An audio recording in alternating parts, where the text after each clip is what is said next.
What's going on? It's your boy Bowie here, back with another video about Mortal Kombat 1.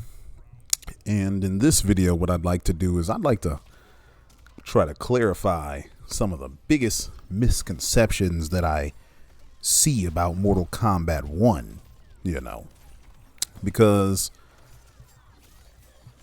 there's a lot of false information and a lot of narrative spinning that goes around, not just with Mortal Kombat 1 in particular, but with every damn fighting game. And some of it has to do with the meta, some of it has to do with character balance, all of it has to do with people's perceptions of the game and how those perceptions differ from reality, So, misconception A. Well, I'm not going to order them, but, whatever. One misconception that people have about Mortal Kombat 1 is that it's not balanced. No, quite the contrary. Mortal Kombat 1 is the most balanced Mortal Kombat title that has ever been out, especially this early in the game's life. We're not even a year in yet. There's not that huge of a gap between the best characters and the worst characters in the game. And we see that in the tournament results. This leads me to another misconception that people often have. People have the misconception that low-tier characters suck in the game. Let me be clear.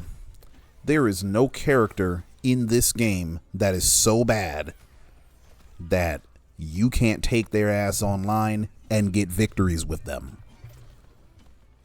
Every single character, as far as I know, has placed either top 8, been in the finals of, or has won a tournament for this game. All of them. The only one I haven't personally witnessed is Li Mei. Excuse me. But if a player like Rewind decided, hey, he wants to use Li Mei in tournament and really get her timing down as far as punishing pokes with full combos, Rewind could place top 8 with Li Mei. For sure. Every character is solo viable in this game. And that's thanks, due in no small part, to the cameo system. The cameo system is a much better version of the variation system because everyone gets access to those variations. And even though you get access to the same variations that everyone else has because of the cameos, the way each character interacts with the cameo is completely different.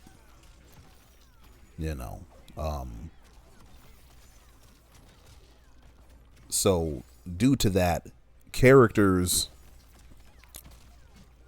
really are allowed to shine. And if you're a person sort of like me that just pretty much plays this game online for fun, you don't really have a whole lot of designs for competing in tournaments and stuff like that, there's absolutely no reason why you can't take your favorite character, go online, and reach Elder God in Combat League with them, or have a positive win-loss record with that character. There's no character in this game that is so bad that that can't happen. So, don't get that fucked up. Another misconception, in keeping with that theme,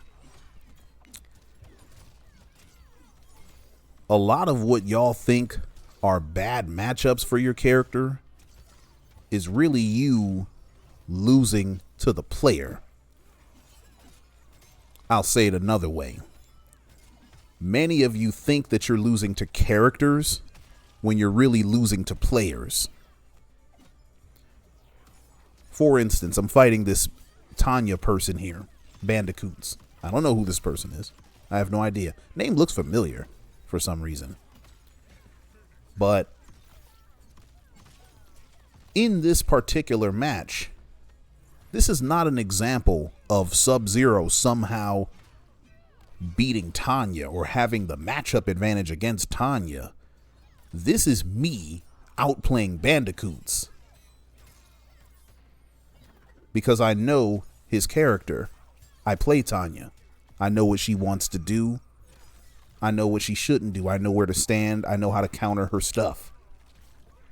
And so because I have character knowledge from him, or character knowledge of his, fighter, I'm able to fight his character more effectively,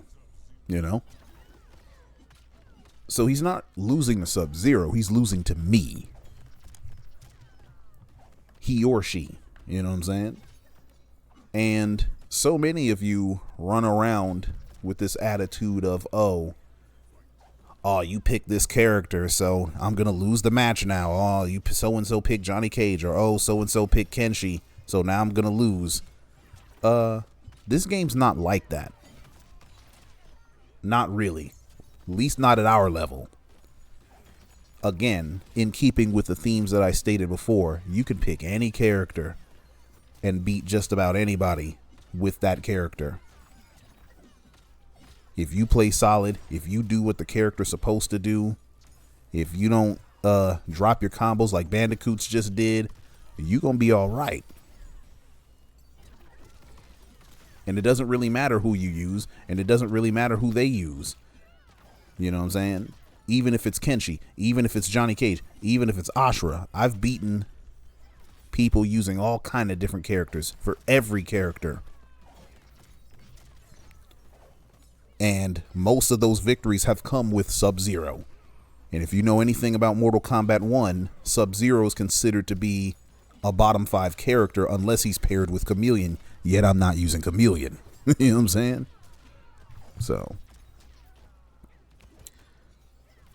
So what I'm getting at is I'm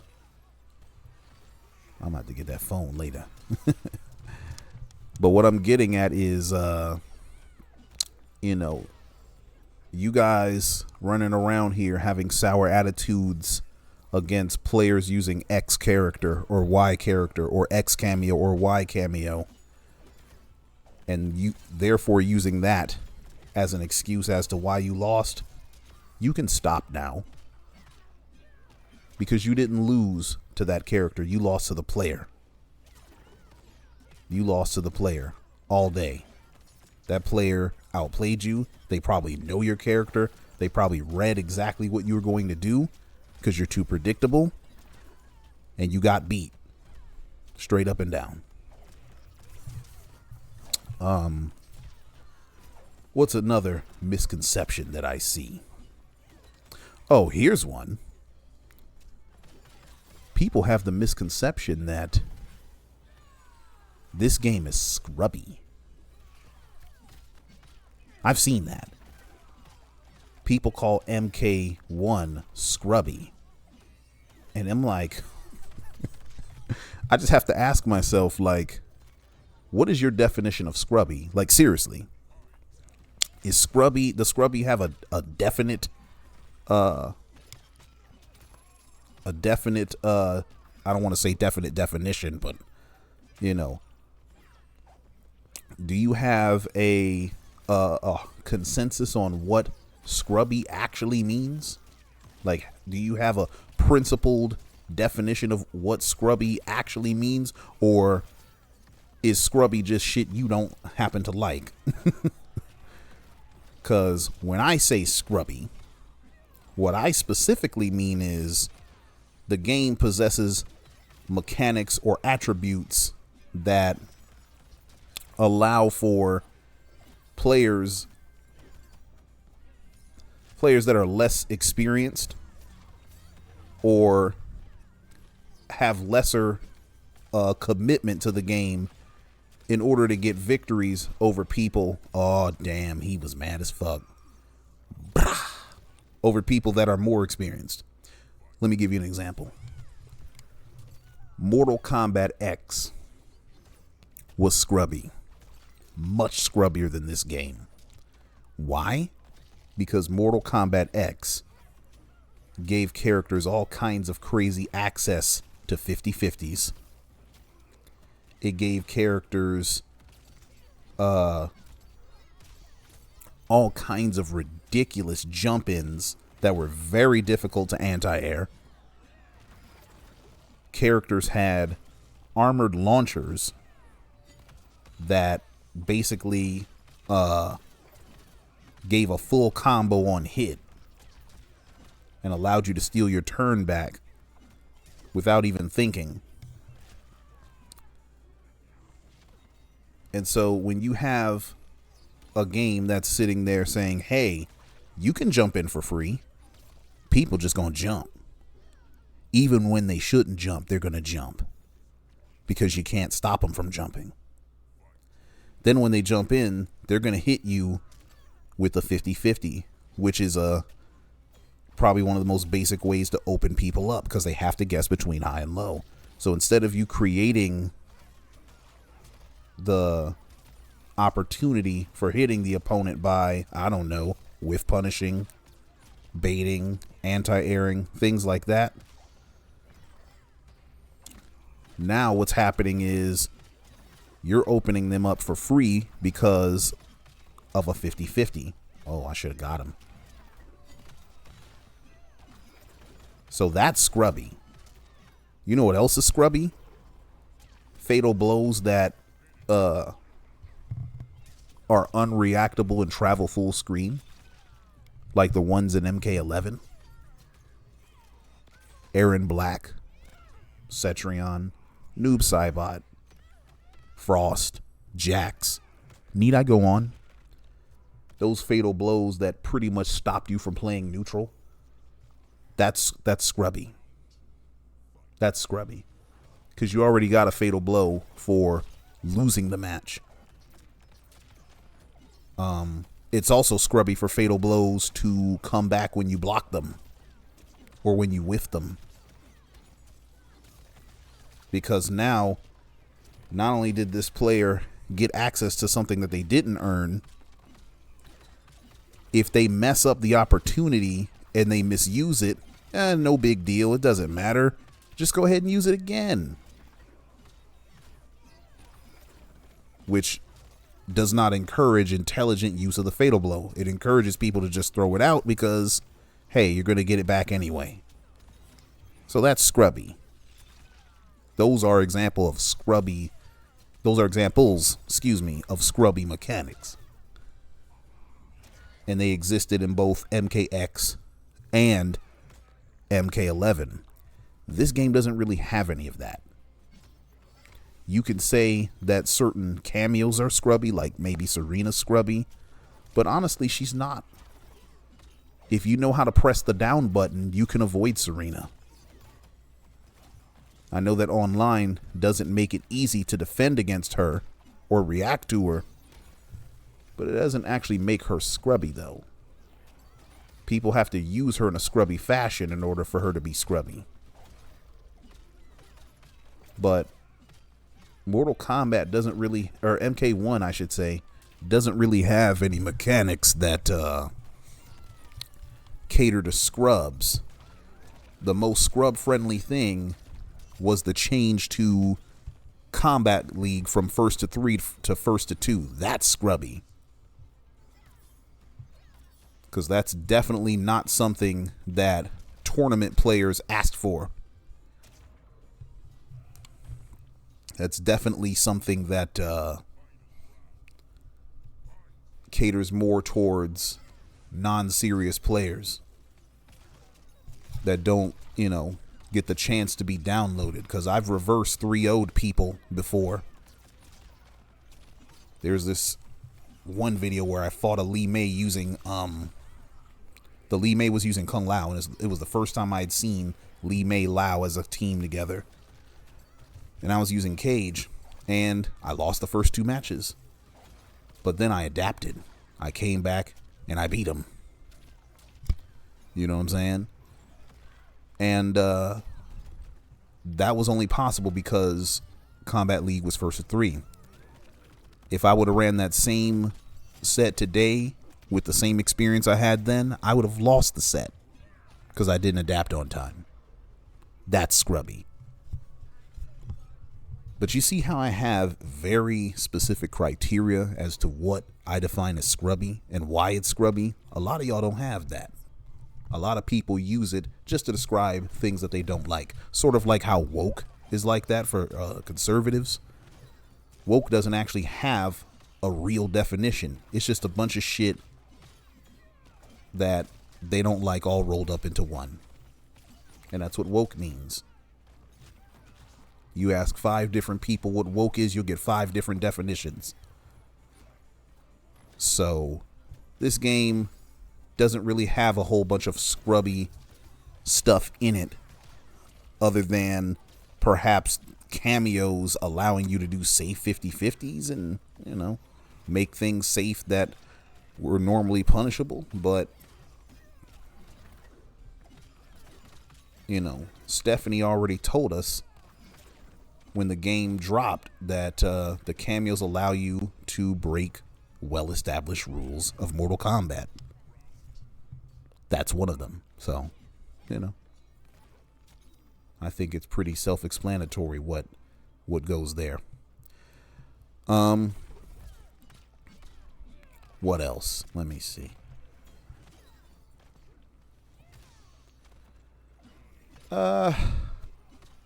What are some other... Oh, here's one. This is more of a general misconception. One misconception that I hear all the time is people conflating zoning and spamming. Spam is now something that is opaque and meaningless. Spam has a very specific definition of doing something mindlessly over and over and over and over again. That's what it means to spam something. So if somebody is just repeatedly throwing fireballs, same way, same rate, doesn't matter, they're just doing the thing. They're just chucking them. There's no thought to it. There's no rhyme or reason behind it. It's just literally, I'm throwing these fireballs because that's what I'm supposed to do. That's spamming.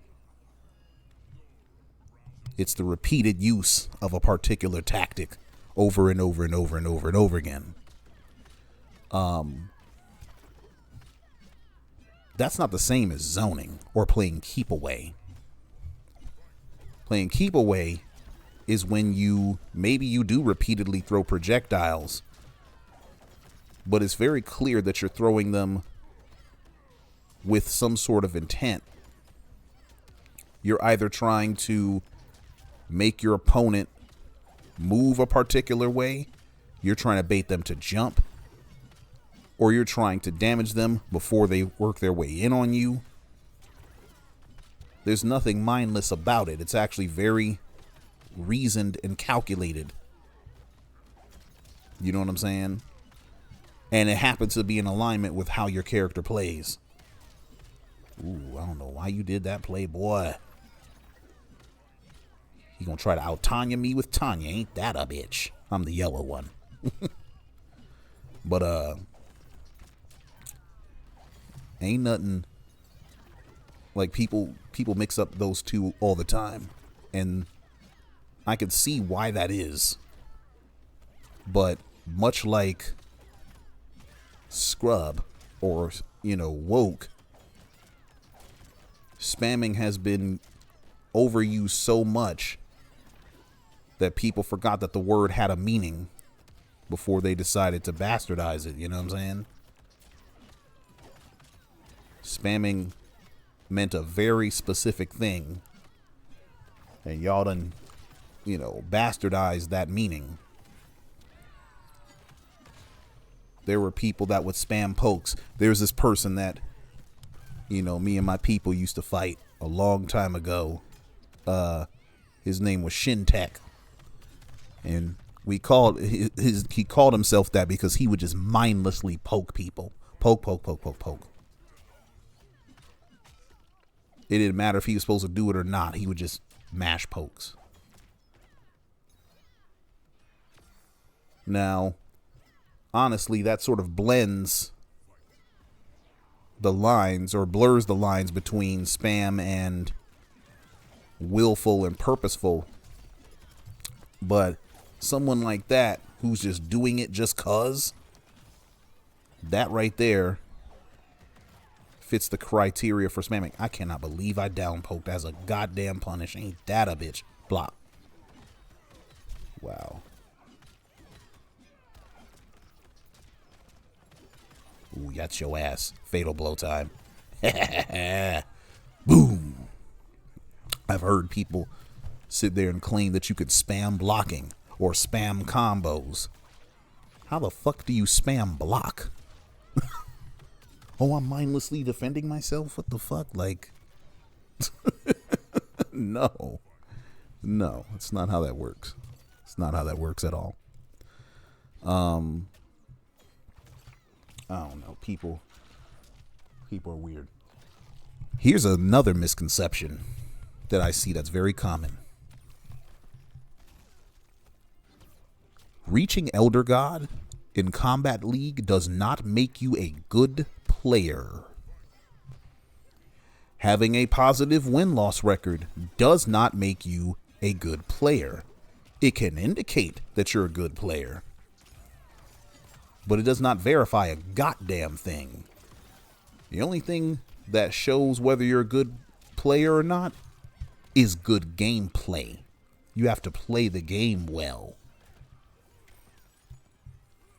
In keeping with that theme, having good combos and not dropping your combos does not make you a good player.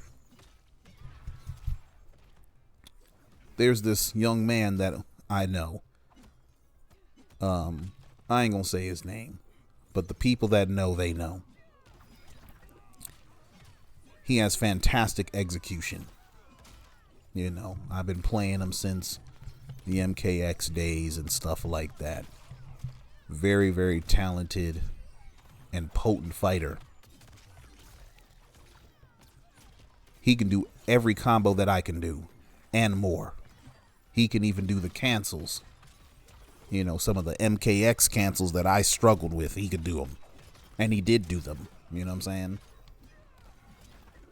But even though his execution was better than mine and his combos were better than mine, I consistently beat him because I played better.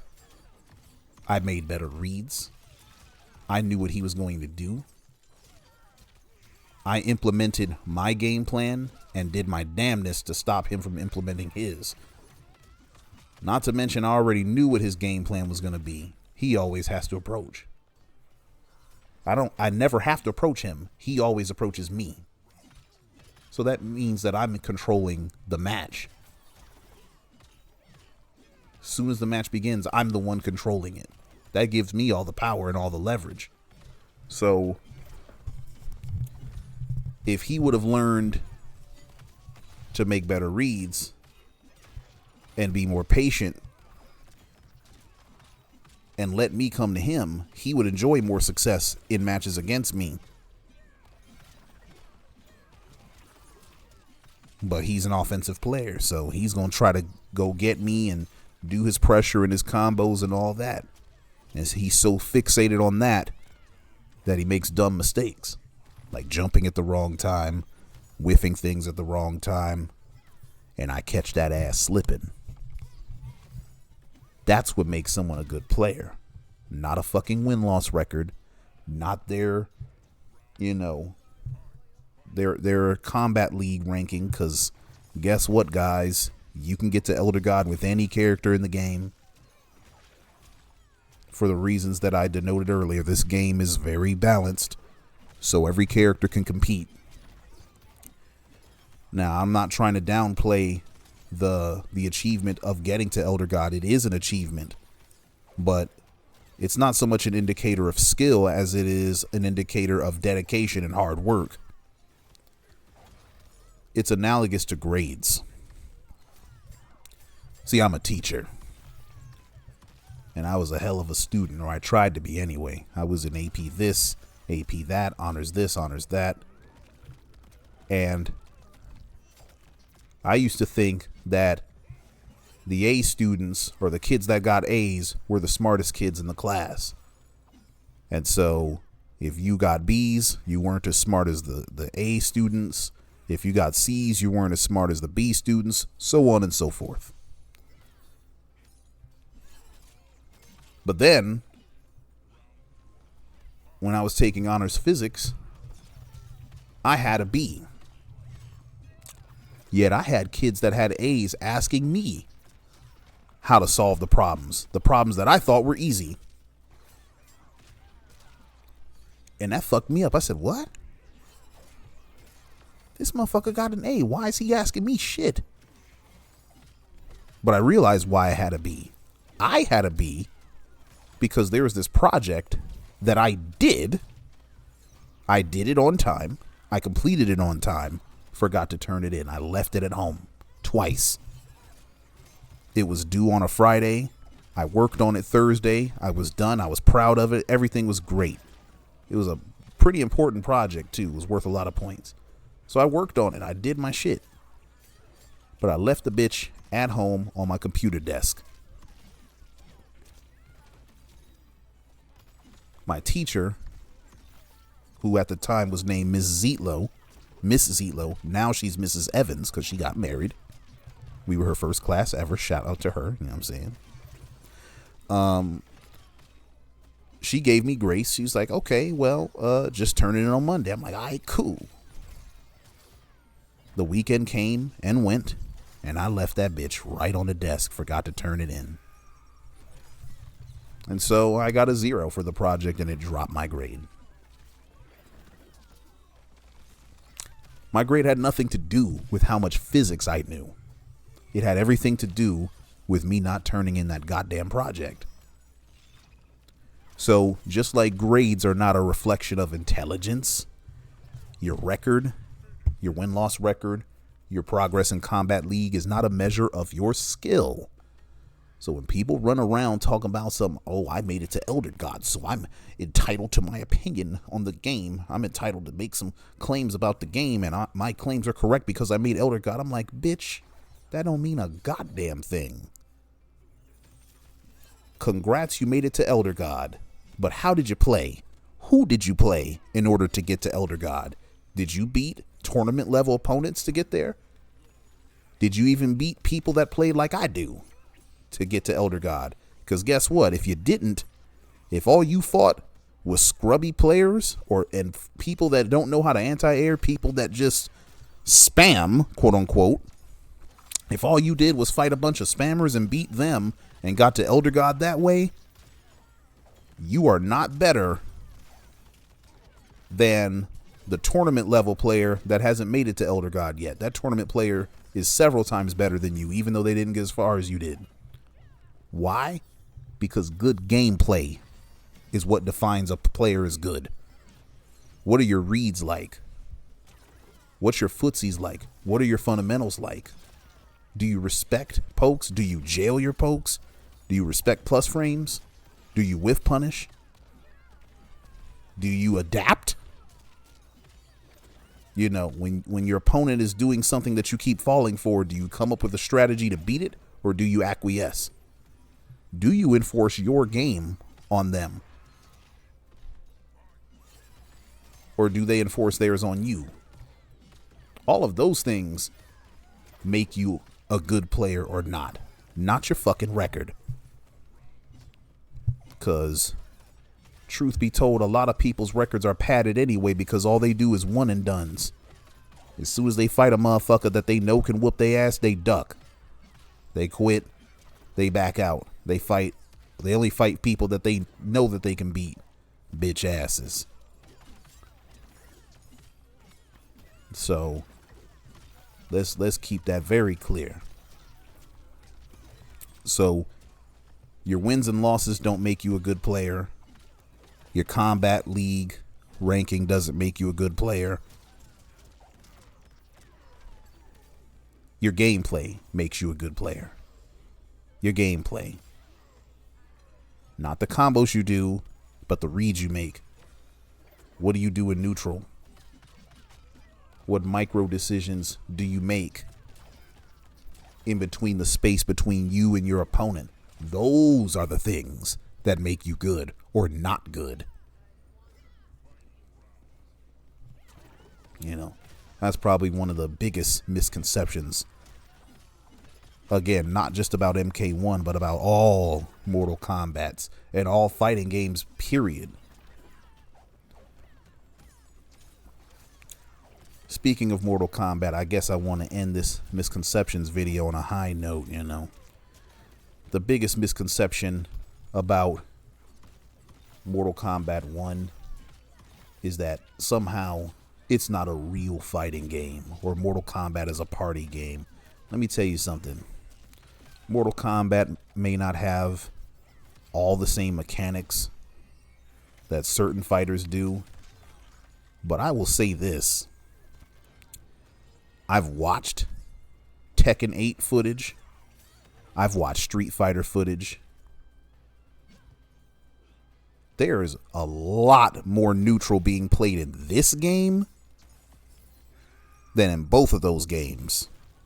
And that might be a hot take for some of y'all, but it's the truth. Because in Tekken 8, people are in each other's faces pretty much immediately. So there's no neutral there. Neutral is the space between the two opponents. Players spend a lot more time in neutral in this title than even they do in Street Fighter. Now, there are certain characters that can make motherfuckers play neutral. Like if you're playing against Dalsim, he's probably going to make you approach him, but even then, players are pretty much in each other's faces all the goddamn time. Look at how Kelso 2 times is controlling neutral right. Well, was controlling neutral before I said something. He took away 60% of my life bar just off of keeping me full screen. That situation doesn't exist in those other two titles. Not today. MK players are playing a lot of fucking neutral. A lot. Now, this doesn't mean that MK1's a better game than those two or nothing like that. I'm not trying to start no fucking, you know, I'm not trying to start no beef between Street Fighter, Tekken, and MK. Like, I don't give a shit. I'm an MK guy, so it doesn't even matter if those other two games are better. I'm still just going to be playing MK because that's what I do, right? So that ain't even logical, but I'm just telling you the truth of my perspective. But anyway, when you analyze tournament footage of all the players in all the games, I see much more footsies with punishment, neutral, space control. I see more of that in this game than I do in any of the other two titles, either of the other two titles.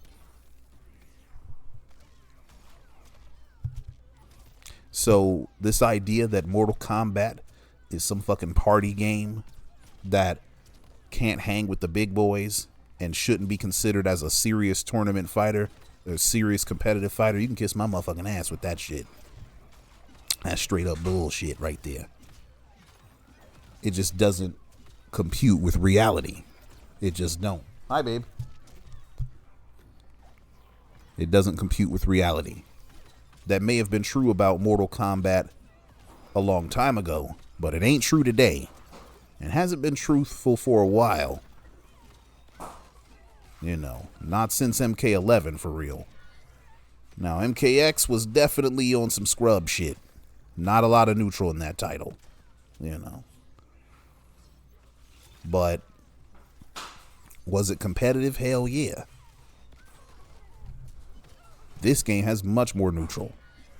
And even though offense and stuff is very strong, defensive options are still pretty strong as well. Though I don't think that they quite match with the offensive options. You know, a push block would be really good for this game. And that's okay. NRS can get there. There's bigger fish to fry first. But Mortal Kombat 1 is plenty strong as a competitive fighter.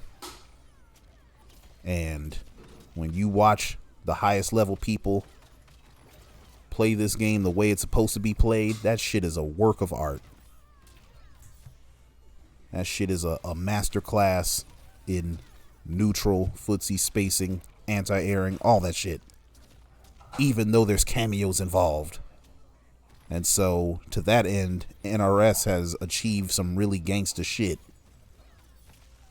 And I wanted to make sure that misconception was cleared up. You know what I'm saying? I want to watch the ending of this match and end the video there. Also, shout out to Kelso 2 times for using Quan Chi and Frost, yo. Because I made a video about that exact combination probably around Christmas time. It was around Christmas time because it was shortly before I went up north to visit my family in 2023. And so to see Frost and Quan being used together like this, beautiful shit. Yeah. But anyway, I appreciate y'all for watching. Keep on commenting, keep on liking, subscribing, doing all the stuff. Stay tuned for more content. Peace.